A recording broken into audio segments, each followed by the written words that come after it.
do The this iMore thing. Show is brought to you today by TransferWire, the smart way to send money abroad. If you've moved money across international borders, you know it can be annoying and expensive. Banks and other providers charge hidden fees, often by making up the exchange rate they give you. TransferWire is different. There's a small percent fee on each transfer, and they give you real market exchange rate that you can see on Google or Bloomberg. And that's why TransferWire is up to 8 times cheaper than sending money abroad with your bank. TransferWire is trustworthy too. People like you in more than 50 countries. People like you in more than 50 countries use it to send more than $5 billion overseas. Ready to try TransferWire? Head to transferwire.com/imore, and your first transfer of up to $500 will be free. It is December 4, 2015. I'm Rene Ritchie, and right now we're going to talk about everything that happened in the week of Apple and take a bunch of your questions, because this is the iMore Show.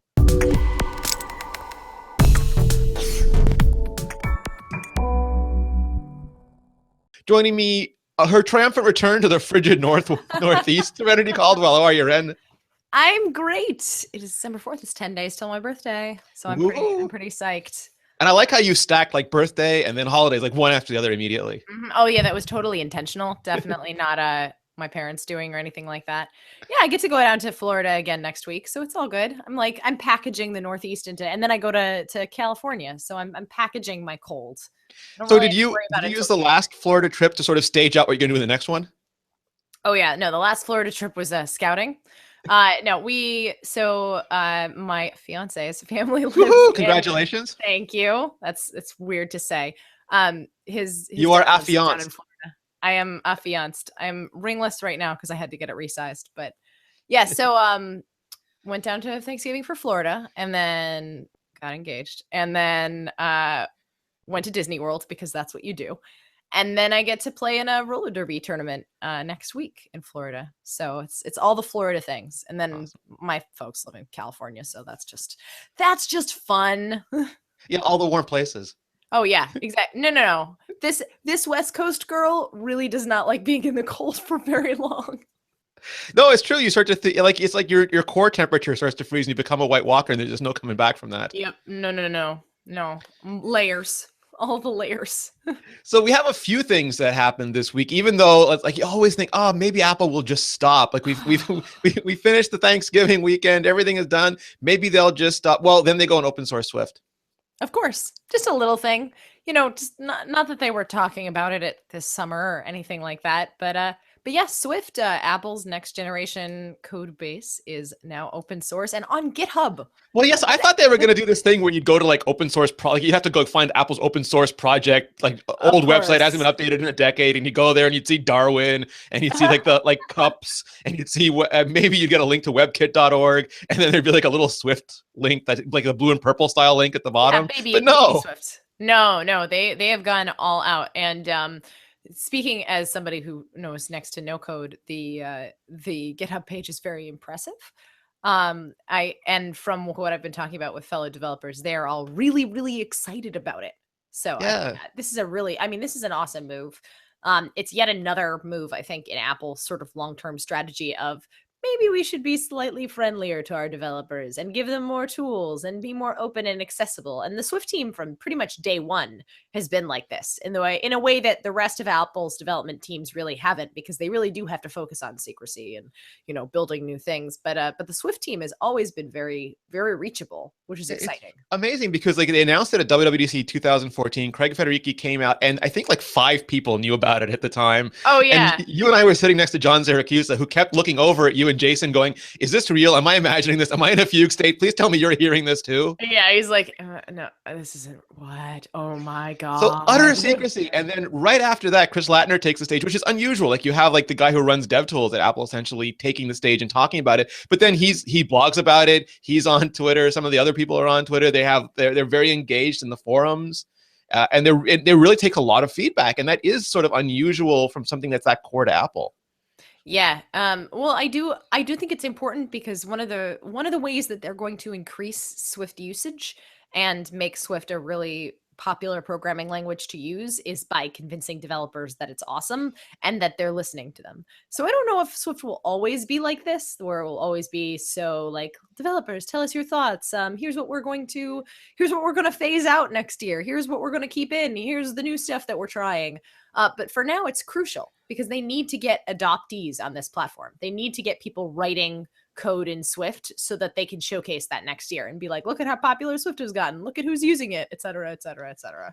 And it's one of those cases of they just said we're going to open source Swift and everyone's clapping, but then they open source Swift. There's swift.org, which is like webkit.org, and then there is a GitHub repository you mentioned. But there's just they over delivered, like they under promised and over delivered. And they have Foundation, which is being ported to Swift, and they have a map for Swift 3.0, which I think is more aggressive than most people imagined. Oh, no question. I think it's really, again, it's really awesome that we're seeing where they plan to go with this and that they're giving that information to the public. And developers can have an active voice in how they want this code to look, which is really exciting. I mean, if someone like my only comparison would be if say Chicago Style is like, we're revising for the next period. Every journalist who writes things, let's get together and have a powwow about whether or not we should have an Oxford comma or one space or two spaces after a period. Like that's how this feels to me. Yeah, I was just about to say the Oxford comma rumble would be one for the ages. Yeah, no, and it's super fascinating. And we've talked about this before, and it kind of ties into Apple announcing Hour of Code again this year. That when we were younger, there was like a much simpler form of BASIC, and there was Logo, and there was these things that kids could do in school that made programming really accessible. But like C++, C#, there wasn't even JavaScript. Like my little godkids, they use Bitsbox and they play around with JavaScript, but it's still not that accessible to them. But Swift Playgrounds and REPL and all these things could really bring Swift back into programming back into the classroom. Yeah, I really hope it does. Especially as somebody who, like, I love front end programming. I do a lot of HTML, CSS, PHP kind of stuff. But I never really got into C or into Objective-C or even Swift when it came out. When it came out, I was like, oh, well, maybe I'll actually try and develop something. And the not so scary thing is I've been swamped, but looking at Swift documentation, I'm like, this actually, I can follow the steps here. It actually makes coherent sense to somebody who's a front-end developer who really hasn't gotten into the world of C+ and all of the insanity that lies within. Yeah, we're going to hit up some of our developer friends to see if we can get some coverage. And I'm sure if you've listened to Debug before, you know that friend of the show, Guy English, it rants and raves about this stuff semi-frequently. So there'll be a lot more to come. But I think it's a great move. He does. Oh, I absolutely do. So many of the feelings, but yeah, and it is going to be super interesting because like WebKit was transformative. It led to being able to have full mobile browsing on the iPhone, for example, and then all mobile phones eventually. WebOS was based on it. Chrome was originally based on it. This is the very beginning for Swift, and it's going to be really interesting to see how far it goes. Absolutely, yeah. I can't wait. I'm almost tempted to do an iMore series. It's like learning Swift, a 5-step to. Oh, that would be so amazing. Yeah. It would take so much of my time, but it would be a lot of fun. If we could only clone. If we could only clone. Just 19th. I need another Serenity. It's like that scene in Watchmen where Dr. Manhattan is like doing like he's fixing the nuclear plant and he's baking the scones and it's just everything at once. Yeah, so Hour of Code is happening again this year. We went last year. It's code.org, I think, is the site. Code.org is the underlying sponsor. It's really awesome. When I went last year, I went to a store in New York City, and they basically had mostly children, but there were actually a couple adults as well who were attending, learning how to build. Code.org has these really awesome tutorials where you basically, it's almost like putting Lego bricks together, where you snap certain commands together to make your toys go left or right or forward or back. And it's really simple, but it's engaging, and it's a really, for me, it's an exciting way to kind of step forward. I wonder if they're going to stick solely with code.org or whether they might throw in some Swift playgrounds this year. Yeah. Oh, that would be awesome. Right? Right? Yeah. All right. And I love like you go in there and it's not just like it's not just a bunch of like stereotypically like coding people there. It's everybody. Everybody's learning to code, and I think that's the best thing ever. Yeah, and I don't know, just the people that they get. Again, I'm a big proponent of Apple's now defunct one-to-one program. I loved it. It was great, but Apple has some of the best smartest trainers and teachers Mm-hmm. at their stores, because those people not only know how to speak computer, but they know how to translate it effectively, whether or not you're an expert or whether you've just started and it's not all of that. It's not all that old to you in terms of coding or the language. It's just they're really, really good people working at these events, and I would highly recommend if you have a kid, absolutely go and check it out. And even if you don't, you know what, go check it out anyway.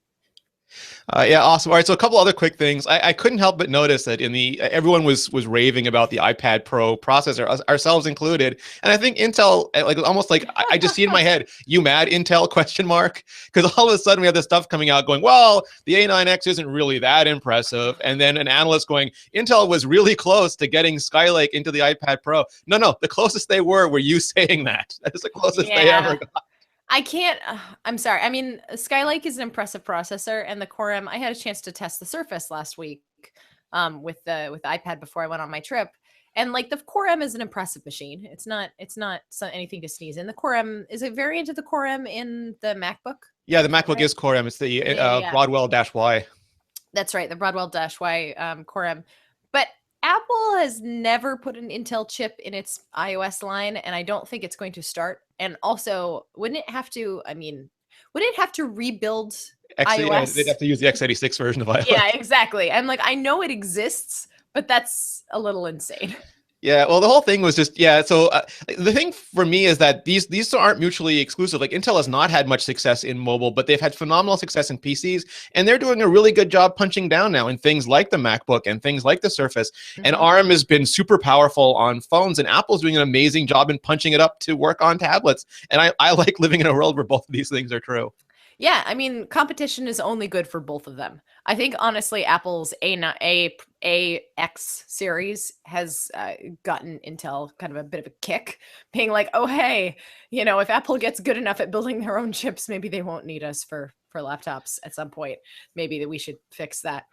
Which is not to say that that's happening immediately. People are like, "Oh, the A series is so powerful now that all of the Macs are going to switch over to Apple's processors," and I don't think that's like ARM processors necessarily in the next year of the Mac.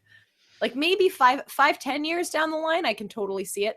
But we still probably have x86 for another year or two. Yeah, well, it's one of those things where, like, they've had MacBooks running on ARM for a long time, but they haven't shipped them because there's no compelling reason to, and something has to No. change. Like when they switched from PowerPC to Intel, they had it was all about power watt hours. It was more energy efficient, and it was the direction they wanted to go. Hmm. And it's a lot of work because, like, how does Photoshop run on a MacBook that runs iOS? I mean, these are questions that need to be answered. Yeah, it's definitely one of it's a situation that Apple has to think really, really hard about in terms of, do the benefits outweigh the disadvantages, especially if there's going to be any kind of software rewriting involved, which there likely will be. But overall, I mean, I think, again, like you said, I think it's good for competition. And right Oh, now, Apple has just such a huge, like the biggest advantage Apple has is that they're making their own chips, and we can throw 3 streams of 4K at an iPad Pro, and you can't do that on a lot of x86 devices, including Apple x86 devices, because they're generic chips. They're made for everything. yeah, they're not designed. And that's one of the things that Apple sort of has a huge advantage with in designing their own chips, is that they can do triple streams of video. They can really optimize certain gestures and certain activities on an iPad in a way that they just couldn't with a Mac and a typical Intel processor, which is pretty cool. Again, it doesn't mean that an iPad's A series processor is necessarily more powerful than an Intel processor. It's just different. It's suited Yep. for different tasks. I feel like I got into arguments with lots of commenters about this when I talked about the Surface and the iPad Pro. Yeah, no, absolutely. There's advantages to using traditional architectures because you can run a bunch of traditional software, and there's advantages Of to using course. bespoke architecture because you can make it exactly for your software. And they're completely different businesses, and they have to use different components that way. But you can have two good but different products. We like this Yeah. world. Yeah, absolutely. I do want to talk a little bit about the Surface iPad Pro Do it. comparison. Let's do it. So I went over to the offices of Windows Central 2 weeks ago, and played around with the Surface Pro 4, the Surface Book, and the iPad Pro because I was genuinely curious. The last time I tested a Surface was, I believe, in 2012 when the first model came out. When I was still working at Macworld, and PC World was like, "You draw? Can you draw on this and tell me if this pen is any good?" And so I've had some experience with Surfaces, but it's not a category I know much about. So it was really cool to go down to Windows Central and actually get some time and play with them. And I did a video when I first went down there, that's on YouTube. And then this week I put up my written thoughts, which had, I, we had very vocal commenters. They're a passionate, they're a passionate audience. Well, so what I basically said was the Surface line is they're extremely powerful machines. They're good laptops, or good laptops, good tablets. Like those, they're impressive. And if you need a desktop device to also use as a tablet, that's probably the direction you want to go in. But in terms of what they're doing with drawing and writing, and in terms of how that incorporates with battery life and with portability, it's a really tough call between the Surface Pro 4 and the iPad Pro. The Surface Pro 4 and the N-Trig pen technology that they use is very much the old guard. They're using tech that's been around for 10, 15 years at this point, possibly more. And it feels like that. It feels like a Wacom pen, which is not an insult. Wacom, I've been using Wacom pen technology for years. And it's fantastic until you try the pencil, I'll be honest. Well, exactly. It's really good tech, and it's not insulting the Surface in any way to say that it's old guard technology. It's old guard technology. It's what has come before.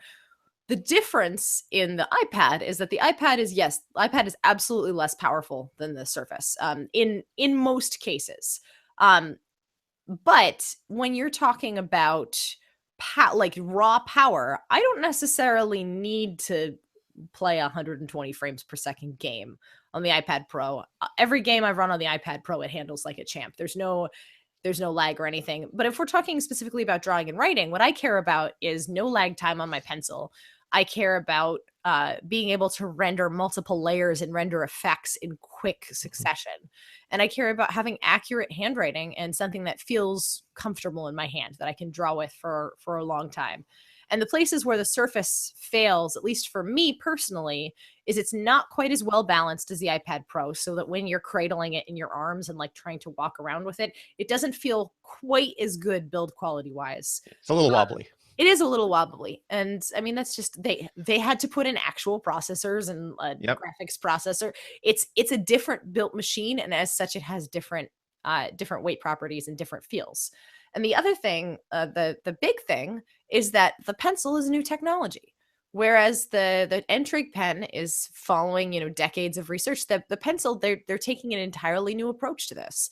And as a result, this is the best tool that I've ever used.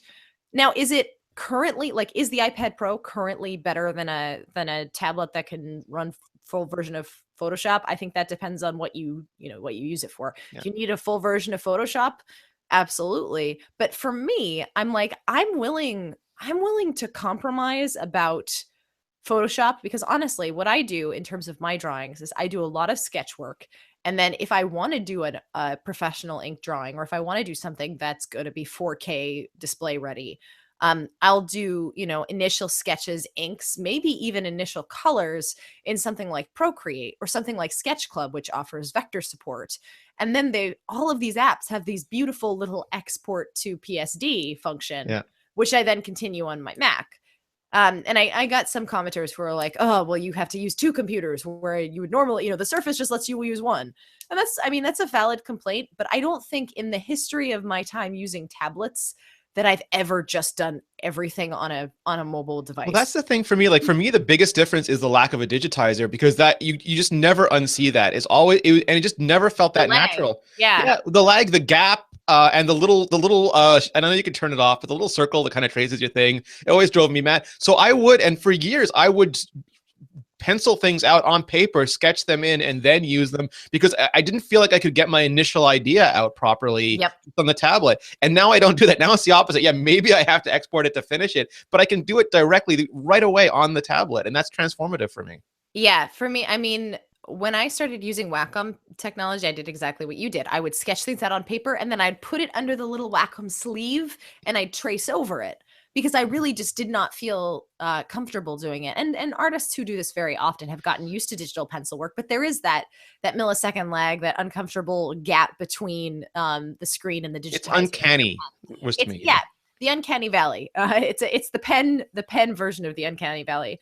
And the iPad Pro takes that away for me. And the iPad Pro and the pencil, the screen density for one thing, it's much like the gap is much thinner because of the fused LCD LEDs and everything else. Yeah, so you get the lack of the digitizer, which reduces glare. The lack of the Yeah. gap reduces glare. You have the laminated screen, which further reduces it, and then an anti-glare coating. So it actually feels a bit like paper. Like it's still digital, but it feels much Yeah. more like paper to It me. looks like it. It's Yeah. tricking your brain. It's still, in terms of drawing on it, this is much less clicky than the Surface Pen, but they still have some click. Like when you're pressing against the screen, you're still going to hear like a tap, tap, tap. Like if I bring the iPad up I to did enough mechanical pencil draft board work though that it's not entirely foreign to me. yeah, so you get a little bit of this, but it's not nearly as bad as the clicky click scratch that you'd get with Wacom pens and with Mhm. N-Trig pens. But it feels more natural to write. And then on top of that, you get the shader. And the shader, honestly, this is the thing that So I great. think it's opened up my mind in terms of stylus technology. I was saying in the iPad article, in the Surface article, that for years we've been sort of conditioned to think that real pencils and real technology, I press as hard or press as little, and then I get a bigger pencil if I want Yeah. to do a bigger line. And that just doesn't work on a digital tablet. It's funny because Surface sells different pen tips, but the different pen tips don't correspond to different sizes. They just correspond to different feel Yeah. on your device. Whereas with the pencil, um, as I drawing here, as I tilt it sideways, I actually get a bigger stroke, which is amazing. Yeah. Like I can't emphasize that enough. Yes, drawing with big pens is nice, or drawing with big brush sizes is fabulous because it's nice to color things in when you don't have to use like 2 points to slowly sketch everything out. But I vastly prefer the idea of, oh yeah, I do have a It pen feels like that, charcoal to me. It feels like I can actually yeah. turn it sideways and do like those kind of gritty, noiry charcoal sketches, which is amazing. Exactly. And doing this in, I've fallen back in love with 53's paper app because it's just become so, even like 53 I don't even think has perfect pencil support in there, but it's so close right now that, especially with the shading and the pencil tool, that I feel like I can make much more detailed and concrete drawings than I ever was. I did a little comic about my engagement to my fiance, and that was Best all comic done. of the year. It was all done on the iPad Pro too. It's like I did five, I think five panels, and then I put them all together using a workflow script. But I would never have drawn that comic if it wasn't for the iPad Pro, because I would have started it on paper, and I would have been frustrated probably because I was on the beach, right? Like I was on vacation, so I wasn't going to bring my sketchbook every single place, and then I'd have to scan it, and then I'd have to There's so many color points of correct failure. it. Like first you have to go Yeah. and get the materials, and somebody's like, "Oh, I'm too lazy to do that." And then you start doing, "I got to erase this now." I just the moment's over.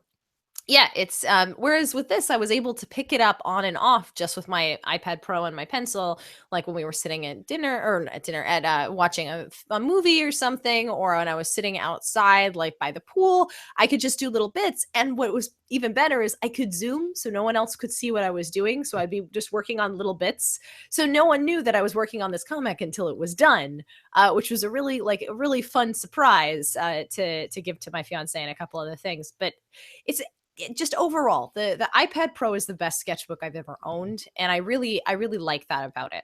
Now, again, it may not be the perfect tool for a pro artist yet. And if you still want to use a Surface, like if your primary goal, if you don't have a desktop computer and you want to do all your work on a laptop, then the Surface Pro is probably, or the Surface Book is probably your pick of choice, and that's fine. Like it's a good solid hardy machine. But if you want something that's legitimately the best drawing experience I've ever had digitally, you want to at least give the iPad Pro a try. I've been Um, sending my friends caricature sketches as holiday cards. Incentives, yeah, Yeah. or holiday cards. Yeah, I've been preaching to all of my cartoonist friends, basically being like, look, this isn't immediately life changing. The iPad Pro is not going probably won't replace your Cintiq yet. For the top, I'd say the top 5% of artists, it's not going to be working a good working option. But I want to say for like 80% of people who draw, who are interested in that kind of thing, who have the money to spend $1,100 on a setup. Which, you know, it's quite a few of us. Like I owned Wacom tablets for Hmm. years, despite, like, Likewise. I'm not a serious cartoonist. I do not make I make a very, very, very small part of my income drawing, and that's usually just sketches for I have friends. a box of Intuos somewhere over there.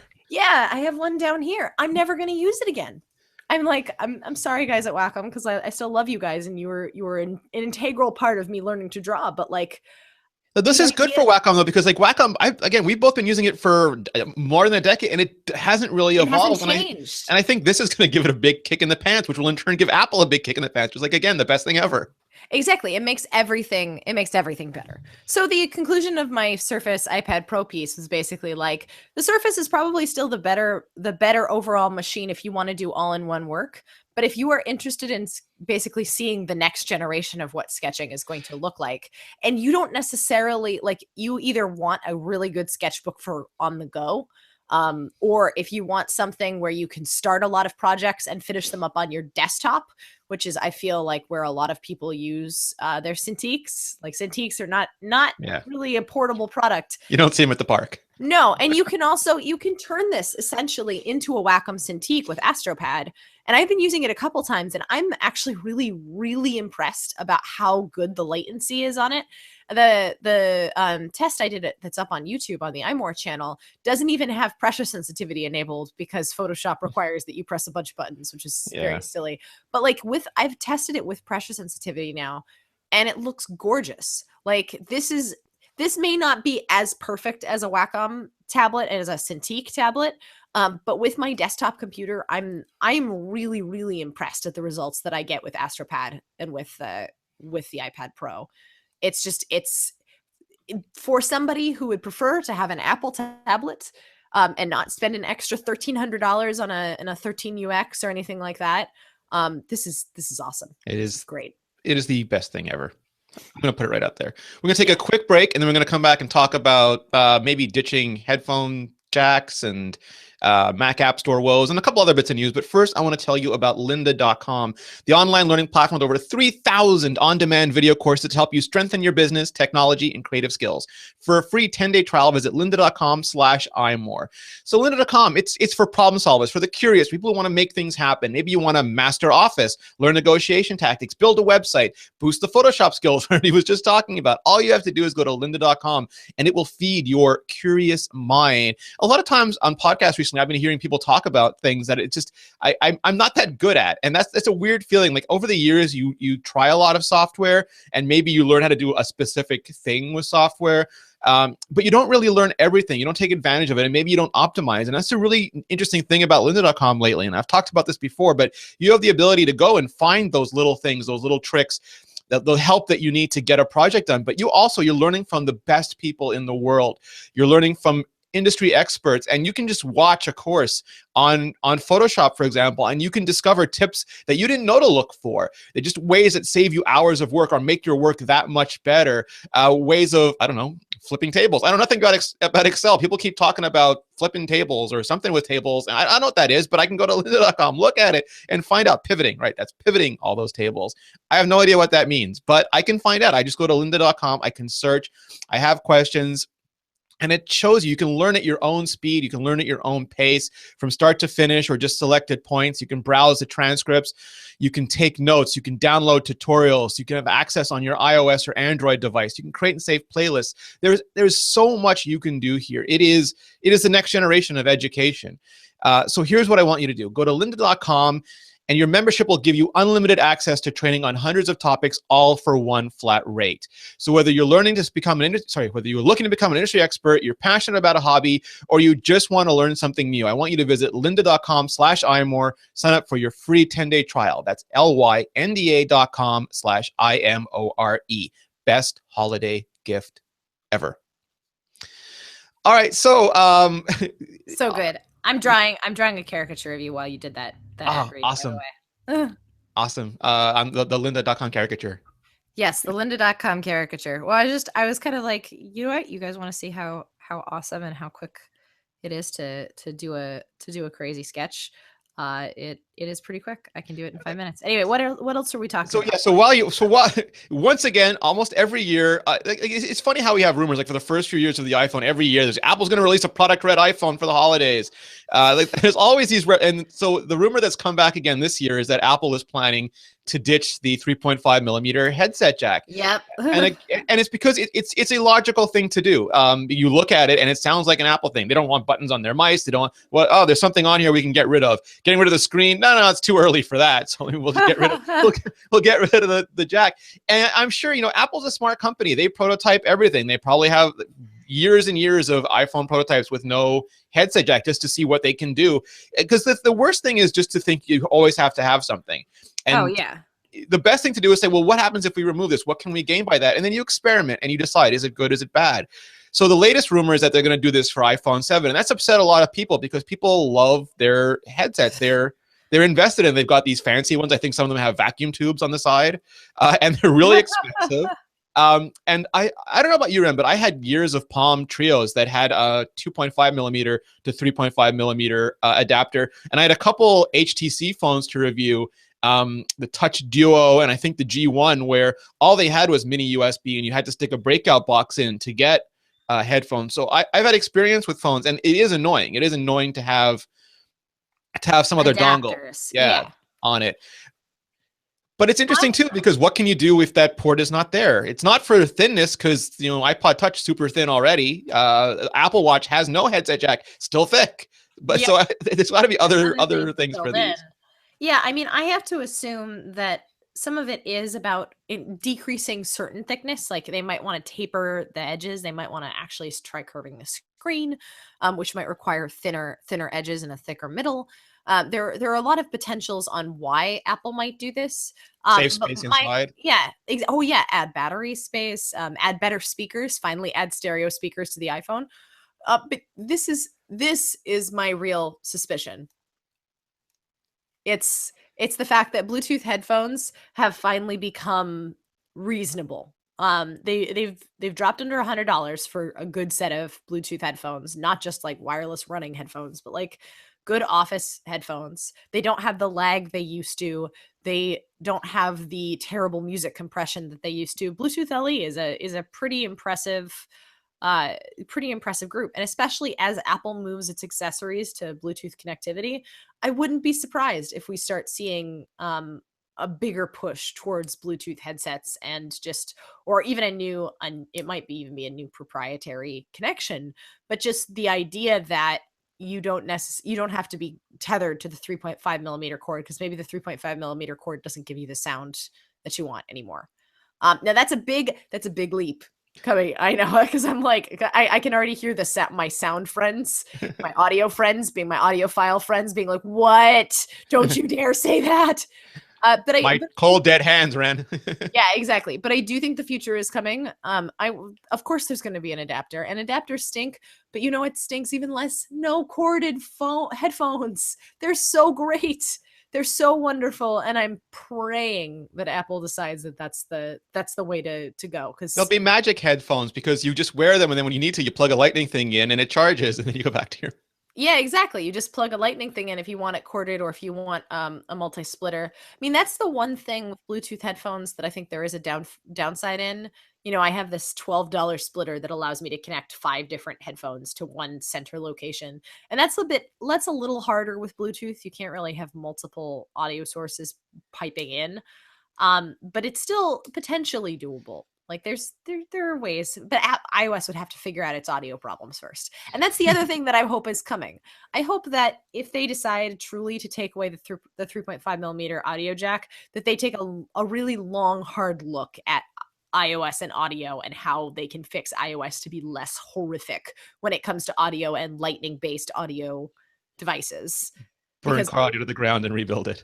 oh my god. Well, we had this conversation about this beautiful new mic that I bought that sounds phenomenal, but I can only record it. I can only record stuff from it in like 3 programs because the lightning port is just not supported, and that hurts my soul.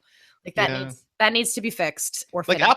Apple, unlike most vendors, can do things at huge scale. So they basically exist in the future because they can buy 1 million, 2 million, 10 million, 50 million of something at once and get it into people's hands almost immediately. Like Apple Pay, NFC did exist for a long time, but Apple Pay really got it on tons and tons of phones. Um, there's all the IPS panels in iMacs. They were around for a long time, but no one else could really afford to buy 1 million of them and put them in every computer. So Yeah. there's a huge advantage to doing these kinds of things. The dock to lightning transition was painful, mostly I think because Apple absolutely failed to get the adapters into stores when they launched the product, which meant you just like, even if you were willing to pay $40 for the adapter, it just simply was not there. So Yep. nothing worked, and that was maddening. But if they get their stuff together and actually have adapters available, it would not surprise me. Maybe not this year, but at some point, it would shock me if Apple doesn't have iPhones without 3.5 millimeter Oh, headset I'm jack. sure they do. It would not I'm shock me absolutely if you sure they bought do. one and in the box was a ear pod with a lightning cable and there was a premium Bluetooth ear pod available right next to it on the shelf. That would not shock me at all. Yeah, it makes sense to me. The future is wireless. And Apple, I'm sure Apple wants to even go to wireless charging at some point when they can figure out a good way to do it. But the future is wireless, no question. Yeah. And yes, again, like it's a 100-year-old standard. People have had 3.5 for years. Everyone has huge amounts of embedded technology, but at some point, like the future has to happen. And Yeah. I will be cursing along with it because I have those Bose headphones that I really love that noise cancel everything in a plane. And Yeah. those have a 3.5 thing. And it's already got a huge dongle on the bottom and it'll have a second dongle on it. My car still has lightning, dock to lightning adapter dongles on it. None of those make me happy, but what makes me unhappy is being stuck with something forever if we don't need to. So once in a while, Exactly. you eject the floppy disk and you move on. Yep. I mean, people are going to be mad about it. People are going to be frustrated about it, but we have to figure out if it's like I'm glad that they're doing this. I'm glad that they're at least investigating. And you know what? And it may just turn out to be like maybe this isn't true, or they may actually actively be leaking it as a way to just be like, yes, this is what's going to happen. This is where we're going. Sentiment analysis. And if people are worried that it's a proprietary adapter, yeah, maybe there's a USB-C play in there as well, where all you have is this big one single universal adapter on all of Apple's products. Who knows? Mm-hmm.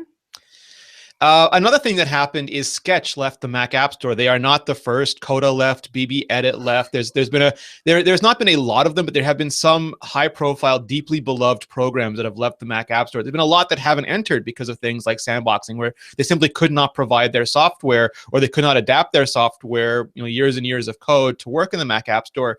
But it sort of led to a bigger discussion, and that is when you put the Mac App Store side by side with the iOS App Store, even years later, it doesn't have things like gifting apps. There's just so many features for developers. It doesn't have test flight. It doesn't have analytics. And when you look at it from Apple's point of view, they are so desperate for resources, and everyone always thinks that's crazy when you say it. But there's fierce competition from Facebook and Google. Startups provide way more incentive to a lot of engineers, and some engineers just don't want to live in Cupertino. But basically, as many people as they can get shoveled into making the iOS App Store better because that is the huge cash cow for That is Apple. the moneymaker, yeah. And I would desperately like them to make like a little group and say your only job is to make the Mac App Store terrific. Make it not suck, yeah. But I don't know how you make that case to, like, everyone says they have to do it, but I don't know how you make that case to the top level executives that say you've got to make the Mac App Store great. Well, the problem with the Mac App Store right now is that it's not a moneymaker, as you said. Like it doesn't make money for them, but it's not the cash cow the way that the iOS App Store is. And the problem is, unless they put the resources into it, it's never going to be a cash cow. But if they don't put the resources into it, everybody's going to leave, and it's going to continue to not make money. So really, we need a Mac App Store evangelist to stand up and just be like, "Look, we're angering Mac developers, and if we want Mac developers to really seriously consider building software for the Mac, we need to think about putting emphasis into that."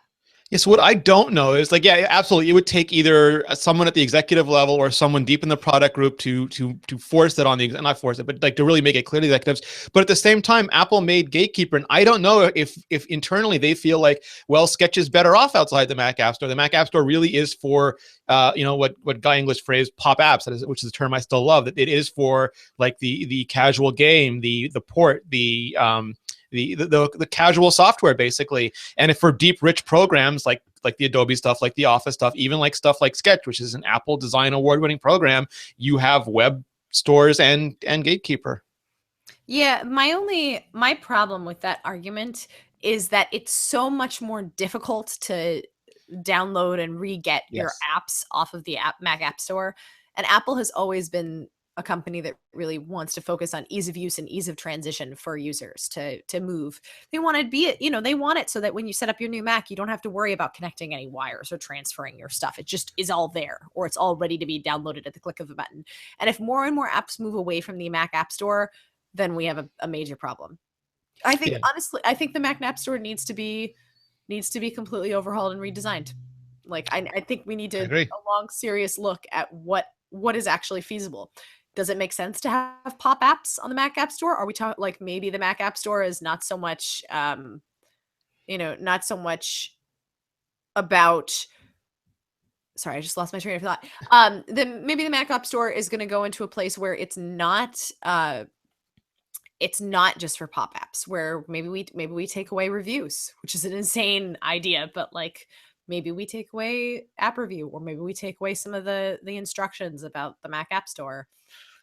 But with someone at the executive level, someone at the someone in Apple with some power needs to take a good hard look at the Mac App Store and a good hard look at what developers are saying and being like, hey guys, this is a slowly sinking ship, and we either need to build a new ship or patch some holes. Toot sweet.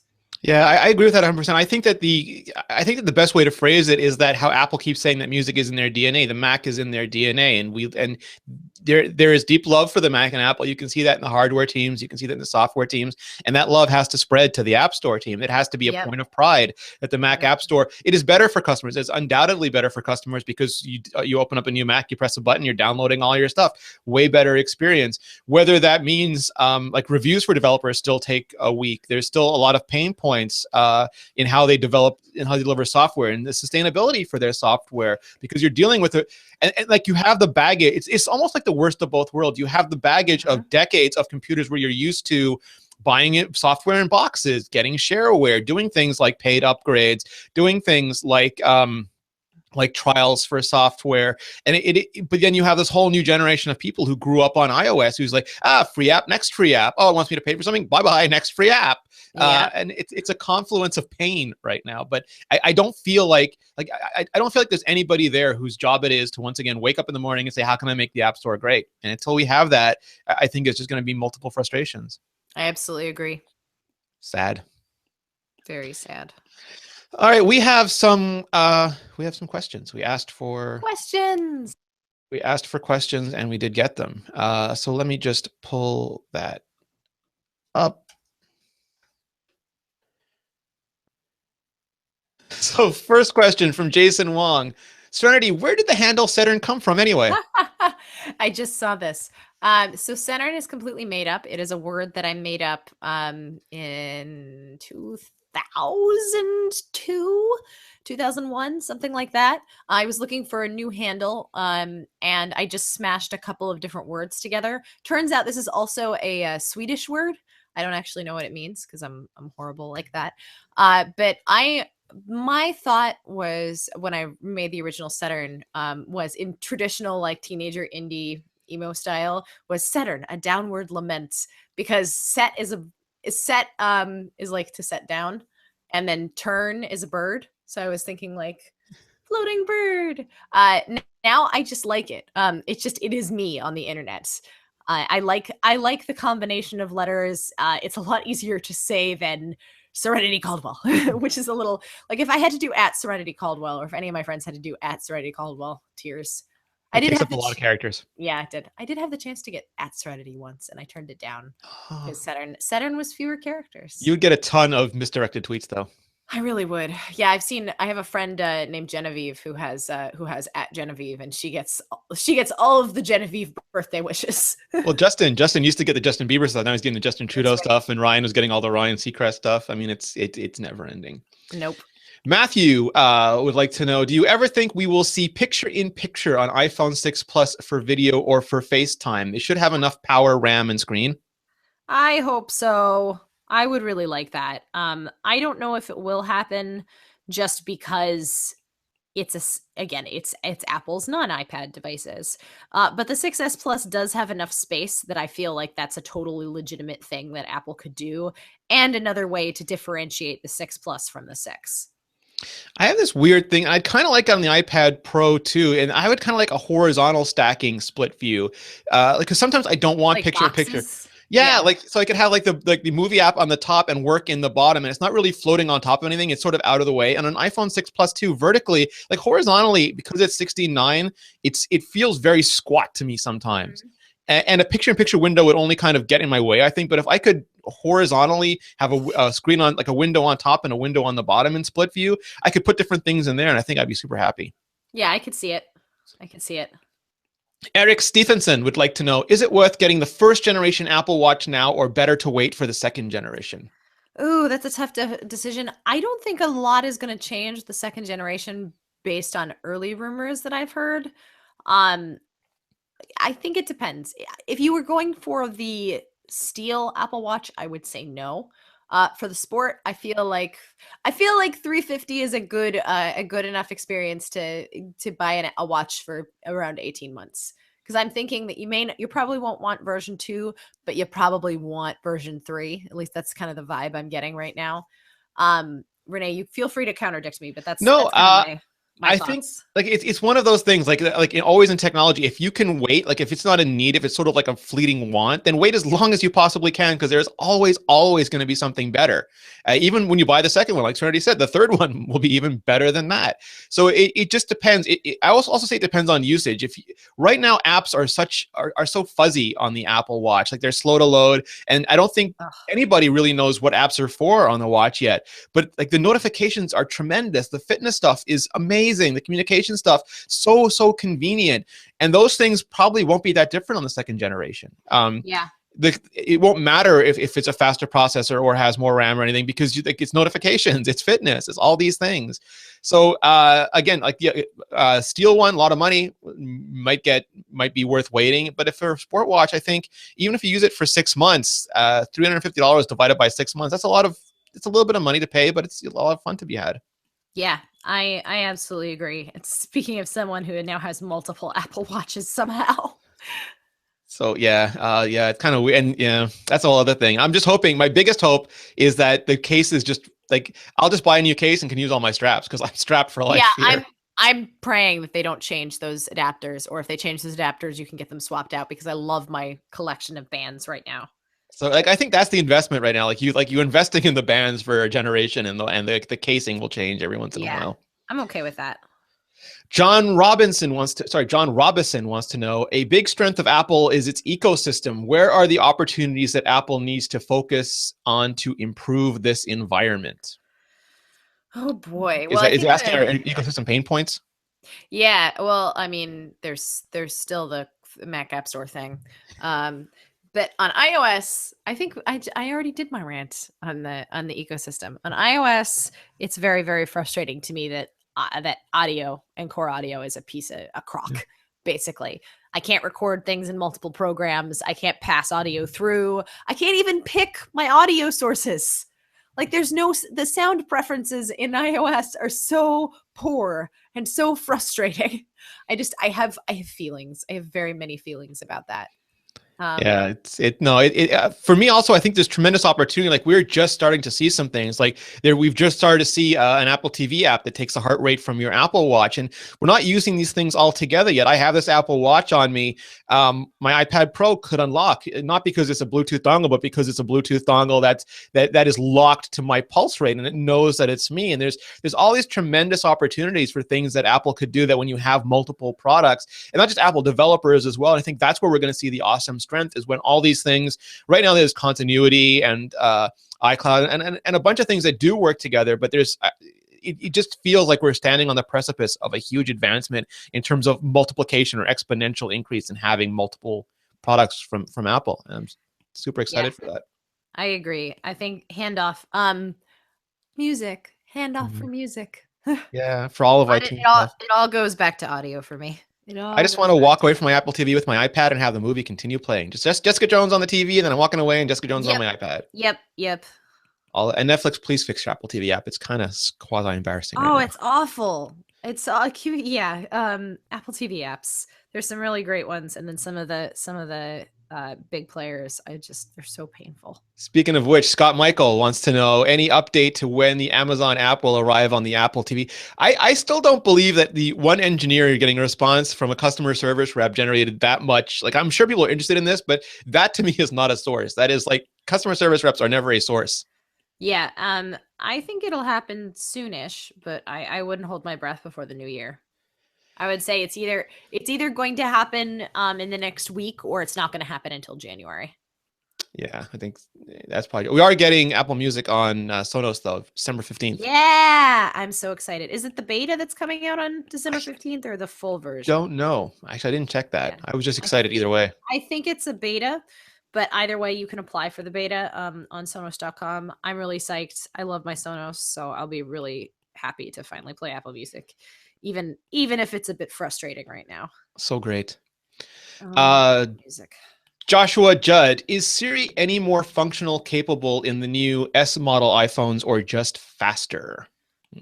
Faster. I don't, to my knowledge, I don't think there are any new major commands that can't be done on either iPhones. Can you think of No, any? it's just the unplugged Yo Yeah. Siri stuff. I mean, that's the only big difference.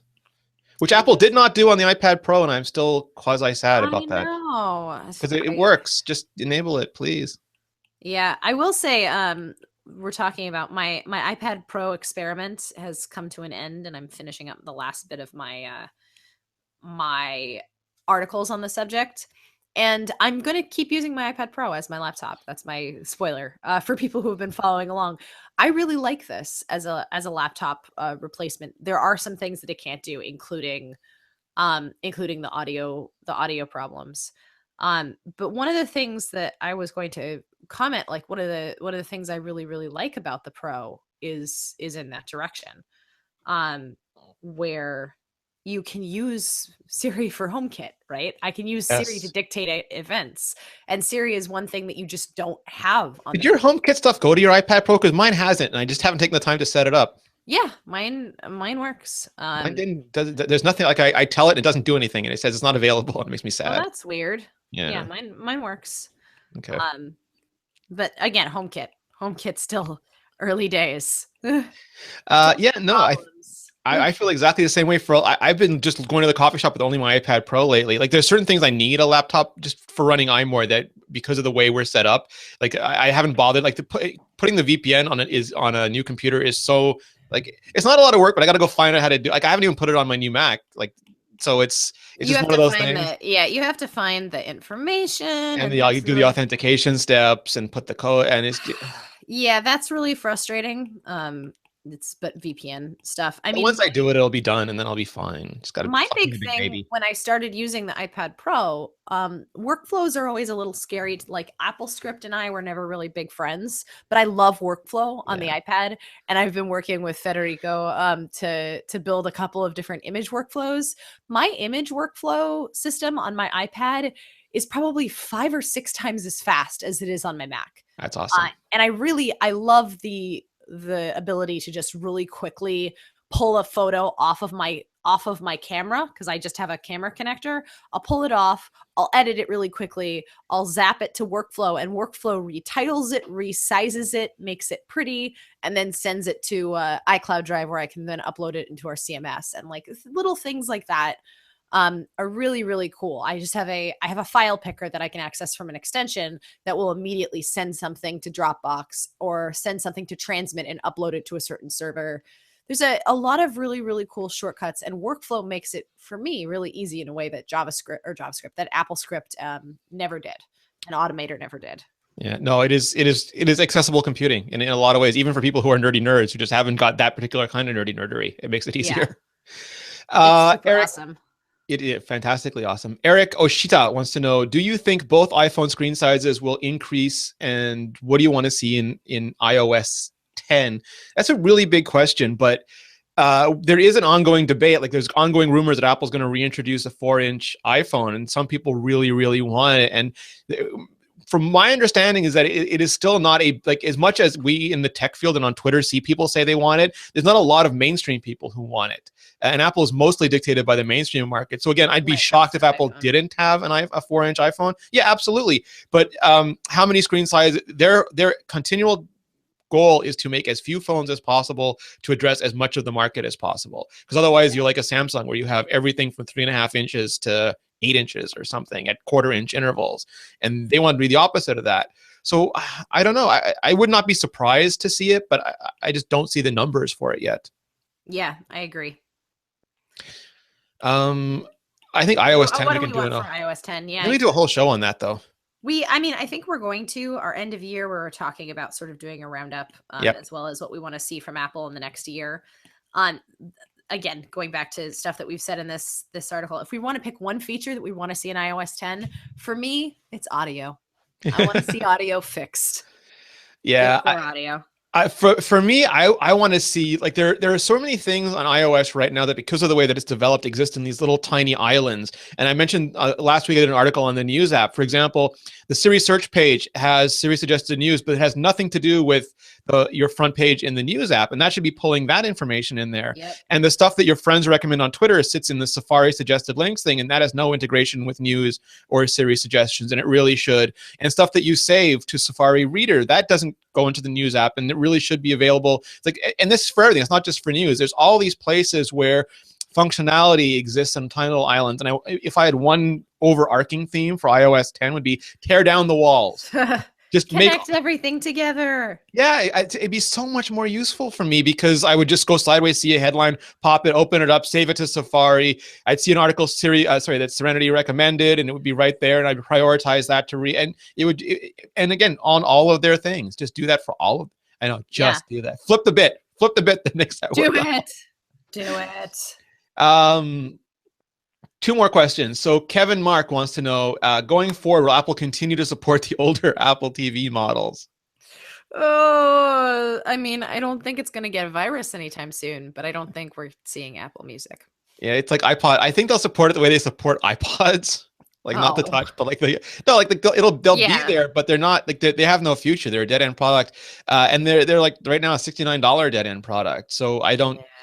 I mean, I think like the Apple TV 2, they'll continue to work for as long as they work, but I don't think there's much. I don't think there's much. It's such a limited device. It's a 2012 device, which is not that long ago, but in tech terms, that's a generation. Yeah, it's huge.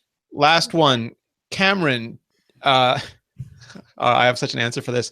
Do you think the 6S Plus should have had a more powerful processor? There is no more powerful processor on the planet Earth than the processor in the iPhone 6S Plus. Yeah. Well, there's this guy. Yeah. For phones, I'm talking. Yeah. Yeah. But for phones, no. The iPhone 6S Plus is great. Would I have loved a more powerful processor? Sure. Because who doesn't love more power? But at the expense of battery life, no.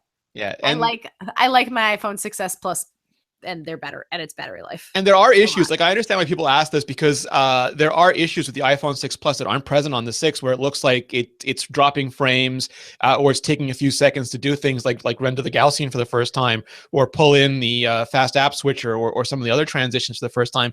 And I don't think that has anything to do with the processor. I think that has to do with how the code is being implemented in the processor. And I believe Apple is working on a fix for that we should see soon. So that was just, no, you should never have let it ship like that. That wasn't anything to do with the silicon. That silicon is ridiculous. Yeah, agreed. Ridiculous, crazy silicon. That should be an album. Ridiculous, crazy silicon. I like it. So I got to try. I finally got my last thing we'll talk about. I finally got my Canadian Amex card, and I loaded it up, and I got to use Apple Pay. And it was so great, because yesterday I went out and I raced. I forget why I raced over to the Apple store to get something, and then I went upstairs to. They didn't have it, of course. So I went upstairs and wanted to get a coffee, and I realized didn't have my wallet with me, and I was like sad. And then I realized, wait a minute, I have my watch with me. So I just walked over, bought a coffee, tapped, bought a coffee, went back, and met my friend, went home. It was perfect. My friend had to pay for lunch because they didn't take Amex at the restaurant, which was sad, but not sad for me, sad for him. But it was a great experience. It was almost, and someone on Twitter was like, sarcastic Twitter, like, well, if you'd found a few quarters in your pocket, you could have done that. But first of all, I don't like, I would like, yeah, there's like, they're heavy, and also they're not limitless. I could have bought coffee for everybody with my Apple Watch. It's true. And all right, so actually, I will mention that. So I went to Disney World, right? And with Disney World, they give you a little magic band, which is connected to your tickets, and you can also connect it to a pay source. But Disney World also supports Apple Pay. So instead, I spent the entire vacation paying with things with my watch, which was really cool because I would go to tap it and they're like, oh, Magic Band. Wait, that's an Apple Watch. And they all got really excited. Like for some people, it was their first time ever processing an Apple Pay transaction. I think it's been around at Disney World for about a year, which is interesting to me.